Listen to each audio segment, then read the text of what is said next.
અમદાવાદ શહેરમાં વરસાદ વરસી રહ્યો છે। વરસાદને લઈને અનેક જે અમદાવાદના વિસ્તાર છે પાણીમાં ગરકાવ થયા છે। કોર્પોરેશન કયા પ્રકારની કામગીરી કરી રહ્યું છે આ બાબતે વાત કરવા આપણી સાથે મેયર છે ગૌતમ શાહ। સાહેબ, કયા પ્રકારની કામગીરી કોર્પોરેશન કરી રહ્યું છે? અનેક વિસ્તારો પાણીમાં ગરકાવ થયા છે, ડ્રેનેજમાંથી પાણી બ્લોક મારી રહ્યું છે, કયા પ્રકારની કોર્પોરેશનની કાર્યવાહી છે? ખાસ કરીને ગઈકાલ રાતના 1 વાગ્યાથી અત્યાર સુધીમાં 8 ઇંચ જેટલો વરસાદ અમુક વિસ્તારોમાં પડ્યો છે અને સમગ્ર અમદાવાદમાં 6 ઇંચથી એવરેજ વરસાદ પડ્યો છે। ખાસ કરીને વટવામાં સૌથી વધુ વરસાદ પડ્યો છે અને વટવાથી આગળ વાંચ ગામ છે ત્યાં અમે 2 બોટો મોકલી છે। એનાથી આગળ હાથીચણ છે ત્યાં 2 બોટો મોકલી છે અને ત્યાં વધુ વરસાદ છે, ત્યાં ગામમાં વધારે પાણી છે તો ત્યાં અમે અત્યારે ફાયર બ્રિગેડની ટીમો દ્વારા કામ કરી રહ્યા છે।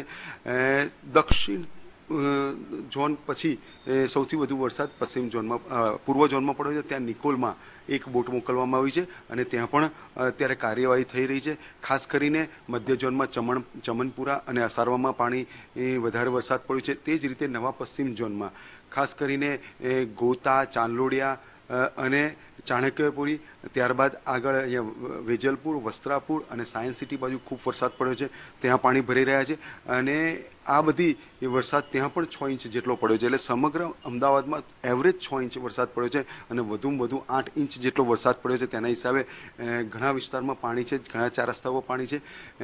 સૌ પ્રથમ અમે અત્યારે અલગ અલગ તળાવોમાં 9 વરુણ પંપો દ્વારા અલગ અલગ તળાવ ખાલી કરવાની કામગીરી કરી રહ્યા છે।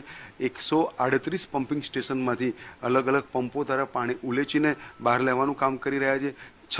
46 સંપો છે એમાંથી પણ પંપો ગોઠવીને પાણી ઉલેચવાનું કામ કરી રહ્યા છે અને ખાસ કરીને જે અમારા અલગ અલગ પંપો છે અને ફાઇટરો છે એ ફાઇટર પંપોને જ્યાં વધુ સોસાયટીમાં પાણી ભરાય છે ત્યાં સોસાયટીમાં ફાઇટર પંપ મૂકવામાં આવે છે અને સામાન્ય જ્યાં છે ત્યાં અમે સાદા પંપો દ્વારા પાણી ઉલેચવાનું કામ કરી રહ્યા છે।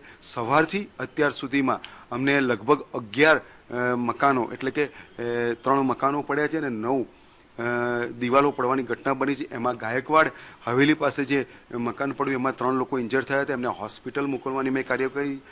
રામાપીઠ ટેકરા પાસે જે 3 મકાનોને દિવાલ પડવાથી નુકસાન થયું અને એમાં 5 લોકો ફસાઈ ગયા હતા, એમને પણ અમે બહાર કાઢીને સલામત જગ્યાએ મૂક્યા છે। ખાસ કરીને 3 અંડરપાસ બંધ કરવામાં આવ્યા હતા, અખબારનગર અંડરપાસ, મીઠાખડી અંડરપાસ અને દક્ષિણી અંડરપાસ।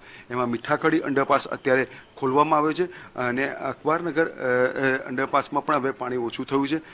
ખાસ કરીને 50,000 ક્યુસેક પાણી અત્યારે સાબરમતી નદીના વાસણા બેરેજમાંથી આપણે 26 દરવાજા દ્વારા છોડવામાં આવી રહ્યું છે। સામે 50,000 ક્યુસેક પાણી આવી રહ્યું છે પણ એની લેવલ 128 થી 129 આપણે જાળવી રાખ્યું છે જેથી નદીમાં આ વરસાદી પાણી જે અલગ અલગ વિસ્તારમાંથી નદીમાં પણ લે અને નદી એ પાણી લે એટલે ઝડપથી આપણા અલગ અલગ વિસ્તારનું પાણી ઉતરી શકે એ સંદર્ભમાં અમારું આયોજન છે। ખાસ કરીને ગઈકાલ રાતના 3 વાગ્યાથી દરેક મુખ્ય અધિકારીને અમે ઉઠાડવાનું શરૂ કરી દીધું હતું અને સવારે 5 વાગ્યા 4 થી 5માં અમે વોર્ડ લેવલના અધિકારીને ઉઠાડીને પોતપોતાની જગ્યામાં સવારથી પહોંચવાની સૂચના આપી હતી। અલગ રાતથી જ તંત્રને સાબદું કરવામાં આવ્યું હતું। સવારથી અમારા અલગ અલગ હોદ્દેદારોને જવાબદારી સોંપવામાં આવી હતી।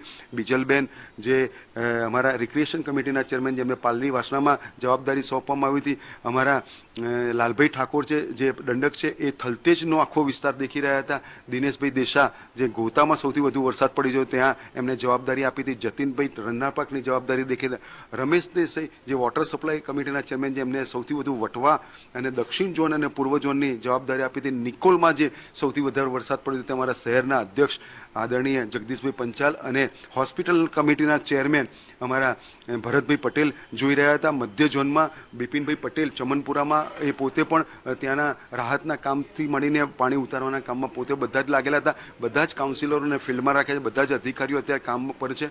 ખાસ કરીને અમે 2 કલાકમાં પાણી ઉતારવા માટેના કોશિશ છે।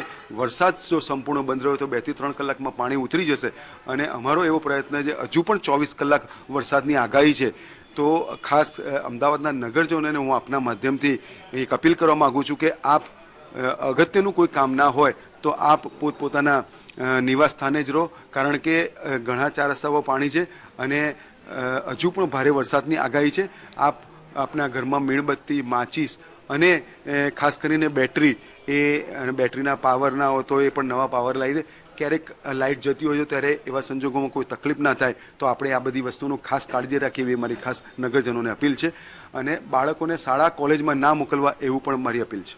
ખાસ કરીને પહેલા અને બીજા વરસાદમાં પણ શહેરના અનેક વિસ્તારમાં પાણી ભરાયા હતા, તો વરસાદ બાદ કેમ કોર્પોરેશન કાર્યવાહી કરે છે? વરસાદ પહેલા જે પ્રી મોન્સૂન પ્લાન પાછળ કરોડો રૂપિયા ખર્ચાતા હોય છે તે કામગીરી કેમ દેખાતી નથી અને કેમ શહેરમાં અનેક સમસ્યાઓ સામે આવતી હોય છે? ખાસ કરીને જે આ વરસાદ 1 ઇંચ 1 કલાકમાં પડે તો એના પ્રમાણમાં શહેરની વ્યવસ્થા હોય છે.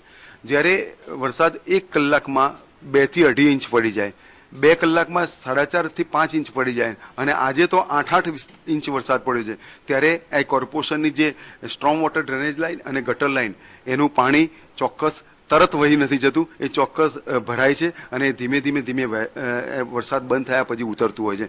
એટલે કોઈ પણ શહેરની, આખા વિશ્વના કોઈ પણ શહેરની જે સ્ટ્રોમ વોટર અને ગટરની વ્યવસ્થા હોય છે એમાં અમુક ઇંચ વરસાદનું પાણી જતું હોય છે. પણ જ્યારે કુદરત વધુ વરસાદ અને ઝડપી વરસાદ જ્યારે પાડતું હોય ત્યારે પાણી ભરાવાની સ્થિતિ થશે.